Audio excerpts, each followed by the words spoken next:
안녕하십니까.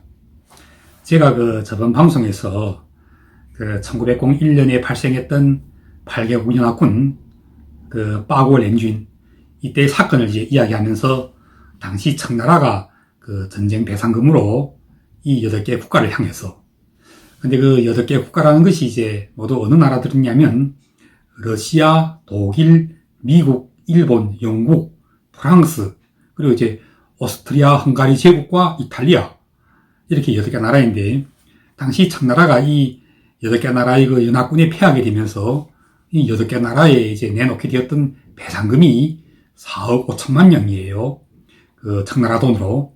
그런데 이제 이 4억 5천만 명이라는 돈이 액수가 이제 어떻게 계산되었냐면, 당시 청나라의 인구가 4억 5천만 명이었어요. 그러니까 이제 이 8개 연합국에서 이제 청나라 인구의 1인당, 그러니까 머리수를 계산해서 1인당 은자 1명씩 이제 값을 매긴 겁니다. 이렇게 이제 청나라가 당시 굉장하게 수모를 당했어요. 그런데 그때 이제 미국의 국회가 미국의 행정부를 향하여 이 돈은 정당한 돈이 아니므로 돌려주라고 공고했고, 또 행정부도 이제 미국 국회의 공고를 받아들여 이 돈을 결국 청나라에 돌려주게 된 것이 아니고 뭡니까? 미국은, 그러니까 1900년에 접어들면서 중국의 역사 이제 근대 개화기에 접어들게 되는데, 청나라가 멸망하고 북양군벌이 혼전하던 그 시대를 거쳐서 장개석이 국민당 정부에 이르기까지 서구 문명을 대표하는 미국의 문화는 계속 중국의 사회 전반을 좌우하게 됩니다. 즉 중국 사회 제반 분야에서 미국의 영향력은 계속 중국의 주류 정치 세력과 함께하게 되는 것입니다.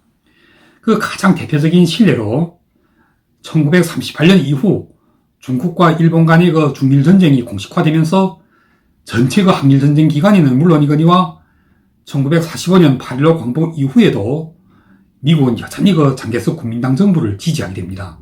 물론 이후 장개석의 국민당이 이제 중국 공산당과의 내전에서 패하고 대만으로 쫓겨가면서 중국 대륙이 이제 모조리 공산당에 의해 장악된 이후부터는 또 다른 이야기가 되겠지만, 최소한 항일전쟁이 전 기간 동안에 미국은 전 세계 반파시즘 동맹을 주도하고 있었고, 국민당의 영수였던 장개석은, 그러니까 이제 제2차 세계대전 당시 세계 반파시즘 동맹의 아주 주요한 큰 부분을 이제 구성하고 있었던 중국군, 즉 다시 말하자면 중국 정부, 중국 짠취, 이 중국 정부의 총사령관이 바로 장개석이었기 때문이었습니다. 여러분들도 이제 잘 아시다시피 이때는 공산당의 팔로군과 신사군도 모두 중국의 국민당이 군대였던 국민혁명군으로 편성되어 있지 않고 있습니까? 그런데 이제 희한한 것은 미국의 학자들은 이에 대해서 자기들은 여전히 장개석과 국민당을 지지했던 것이 아니라 장개석과 국민당의 영도하에서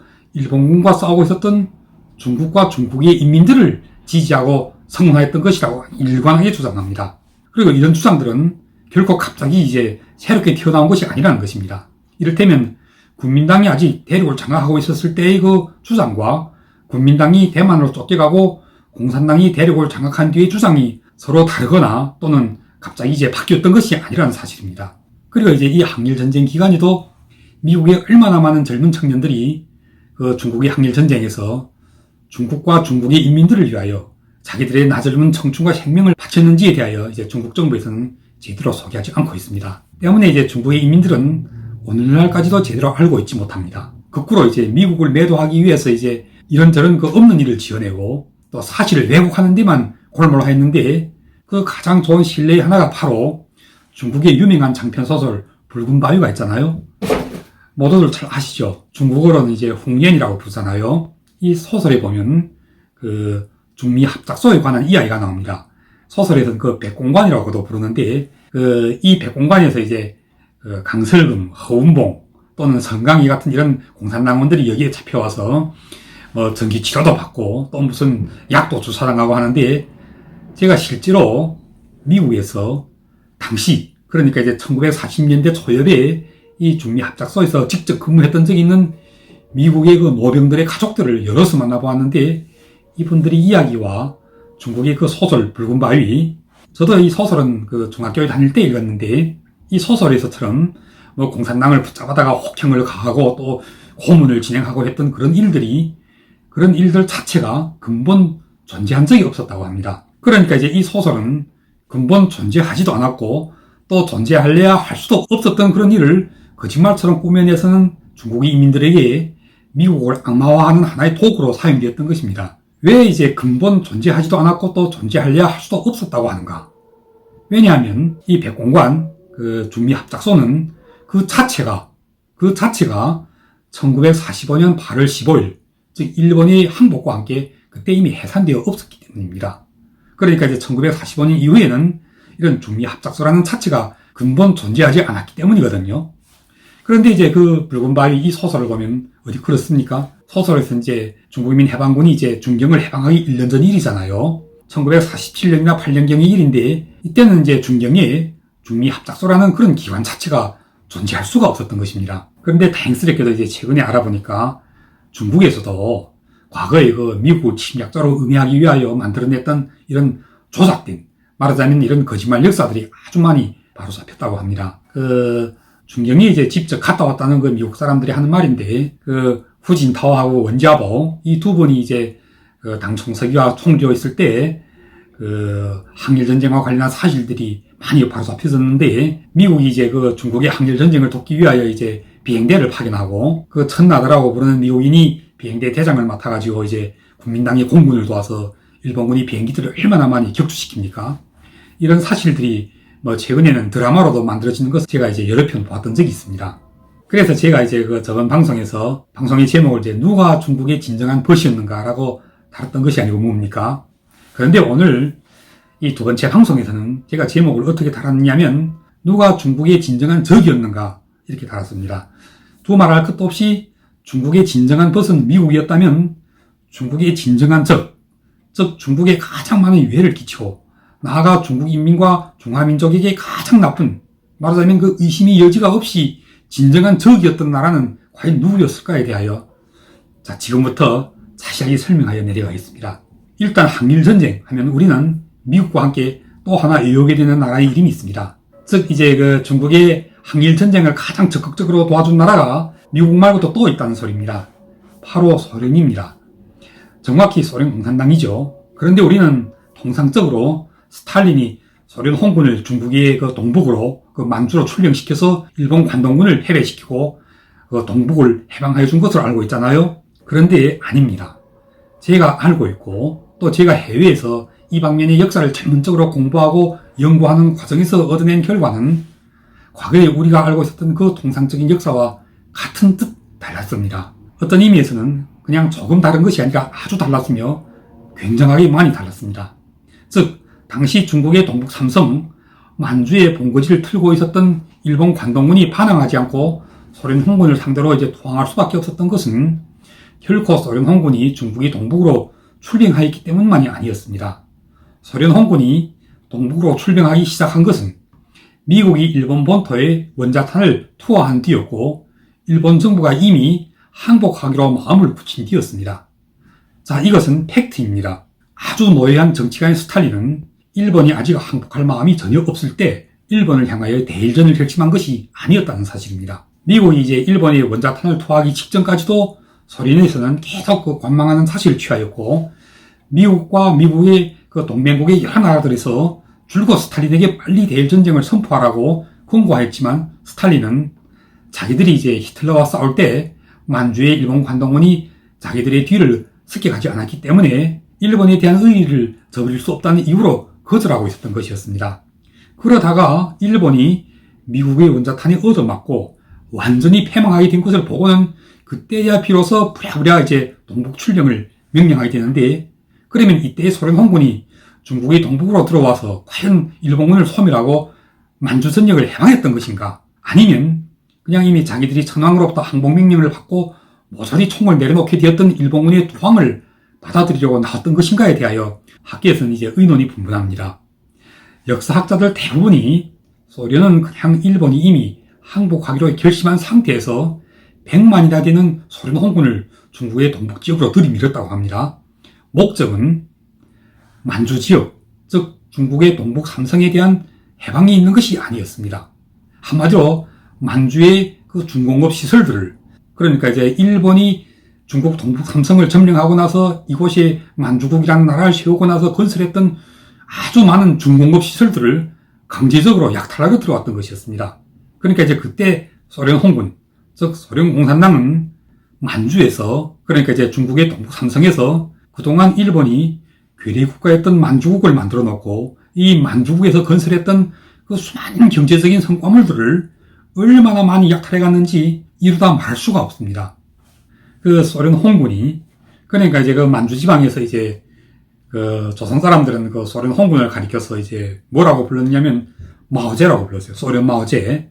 그 키가 크고 무섭게 생기고 또 모두 시커먼 가죽 장화를 신고 또 손에는 거진도 그 기관 단총, 따발총을 그 이제 들고, 그리고 이제 그 만주 그 자기들이 그 점령지에서 만나는 여자들마다 이제 달려들어서 강간하고 죽이고 물건을 빼앗고 그런 그 악행들이 얼마나 많이 발생했던지. 그런데 이제 이런 부녀자들을 강간하고 백성들이 물건을 약탈하고 그런 것도 문제였지만 더 큰 문제는 당시 그 동북 삼성 가운데서도 이제 요령성, 이 요령성에 이제 그 중공업 시설이 가장 많았는데 이 요령성 경내에 그 중공업 철강 시설들을 마구 뜯어가고 있었는데 이런 정보를 이제 제공받았던 장개석은 이제 1946년에 동북지방에 이제 조사단을, 국민당 정부 조사단을 이제 파견하게 됩니다. 이미 그 요령성의 그 심양에서 소련 홍군이 그 심양 시내 안에 공업시설을 모조리 뜯어서 이제 자기 나라로 실어가고 있었는데, 예를 들면 그 만주 중공업 회사들 가운데서 이제 닛산 콘체른, 오늘날 일본의 그 유명한 승용차 가운데 그 닛산, 이 닛산 콘체른이 바로 당시 그 만주의 중공업 회사였는데, 이런 중공업 회사들의 시설들이 당시 그 일본이 갑자기 항복하면서 만주 지역이 그대로 남겨둔 것을 소련 홍군이 들어와서 나사못 하나 남기지 않고 모조리 뽑아서는 전부 소련으로 가져가 버린 거예요. 이게 그래 해방군인가요? 아니면 약탈군인가요? 도리대로라면 1945년 8.15 공복과 함께 만주로 들어왔던 소련 홍군이 만약 일본군이 손에서 중국의 동북을 이제 해방시켜 주려고 왔던 해방군이라면 이 동북 인민들, 즉 만주의 중국인들의 재산은 그대로 중국인들에게 돌려줘야지 어떻게 나사못 하나 남기지 않고 모조리 다 자기 나라로 가져가 버릴 수가 있습니까?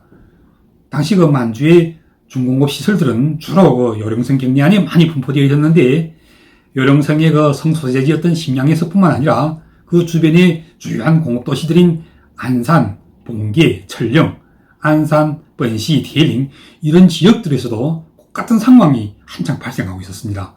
그때 그 국민당 남경정부의 그 조사단이 조사를 마치고는 그 장개석이 보고했던 자료에 의하면 소련 홍군이 동북 삼성의 주요 도시들에서 이제 뜯어간 공업시설들이 그때 당시 가격으로 이제 8억에서 10억 불에 달한다고 했어요.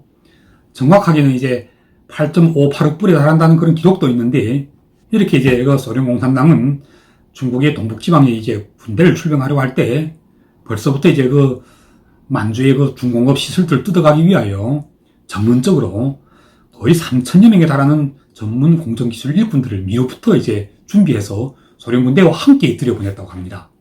이런 것은 소련 공산당이 아주 치밀하고도 계획적으로 약탈을 준비하고 있다는 것을 설명하고 있는 것입니다. 그러니까 이제 소련 정부는 중국의 동북, 즉 만주를 해방하러 온 것이 아니라 실제로는 이제 약탈하러 나왔음을 설명해주고 있는 것입니다. 이처럼 소련군의 약탈 사실을 기록하고 있는 자료와 책들이 아주 많습니다. 그 일본 상케이 신문 출판사에서 이제 그 장총통의 비록이라는 이런 책을 출판한 적이 있는데, 이 책이 아마 그 1974년인가 먼저 그 상케이 신문에서 연재되었고, 후에는 그 1977년에 단행본으로 이제 책이 나왔는데, 이 책에 아주 자세하게 기록되어 있어요. 이 책에 의하면 소련 정부가 1945년 8월에서 12월까지 불과 3, 4개월 사이에 중국의 동북에서 약탈해간 자산이 8억 불에서 10억 불 사이가 아니라 20억 불도 넘는다고 기록하고 있어요. 그 자산 품목들까지도 아주 자세하게 기록되어 있는데, 1945년 8월 28일 소련군이 당시 만주국의 수도였던 장춘에 들어왔는데, 여기서 그 당시 만주국의 중앙은행을 점령하고는 그 만주 화폐 7억, 유가증권 75억, 외에도 황금 36kg, 백금 31kg, 그리고 이제 백은 66kg, 그리고 보석을 이제 3,705클라를 이제 몰수하여 모조리 그 모스크바로 실어갔는데, 이제 약탈이 눈이 멀어서 나중에는 어떤 일이 발생하게 됐냐면, 소련 황군이 이제는 막 백성들이 집에까지 들이닥쳐서 이제 물건을 빼앗기 시작했어요. 도시에 사는 사람들이 집에서는 이제 라디오, 시계 뭐 이런 것들이 다 빼앗기고, 농촌에서는 소, 양떼, 닭, 오리까지도 모조리 빼앗겨서 이제 소련군의 그 화물열차에 실렸는데, 어떤 그 홍군 전사들은 그 중국 백성들이 이제 사람이 죽으면 무덤에서 이제 태우고 나는 그런 가짜 돈이 있잖아요. 그 중국말로 즈첸이라고 부르는데, 그 가짜 돈도 이제 진짜 돈인 줄 알고는 몇 자루씩 이제 등짐을 해서 메고 다녔다고 해요. 그런데 이제 이런 사실들을 우리는 지금까지 제대로 알고 있지 못했죠. 생각해 보십시오. 지금도 그 중국의 그 동북 삼성 경내에 이제 꽤 많은 도시들에 소련 홍군을 기념하는 기념비들이 아주 많이 지어져 있습니다. 제가 그 태어난 고향인 그 연변의 동문에도 그 시내 한복판에 소련 홍군을 기념하는 그런 기념비가 있어요. 물론 이런 기념비가 씌워져 있는 지방들에서는 이 지방에 들어왔던 소련 홍군이 당시 이 지역에 있었던 일본과 싸우다가 희생되었던 그 홍군 전사들이 적지 않았다는 사실을 결코 부정하려고 하는 것이 아닙니다.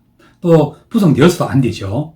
하지만 제가 특별히 강조하고 밝히는 것은 중국 동북 지방에 대한 소련 홍군의 출병은 그 첫째 목적이 해방이 아니라 중국에 대한 그 소련 공산당의 침략과 약탈이 있었다는 사실을 말하자는 것입니다.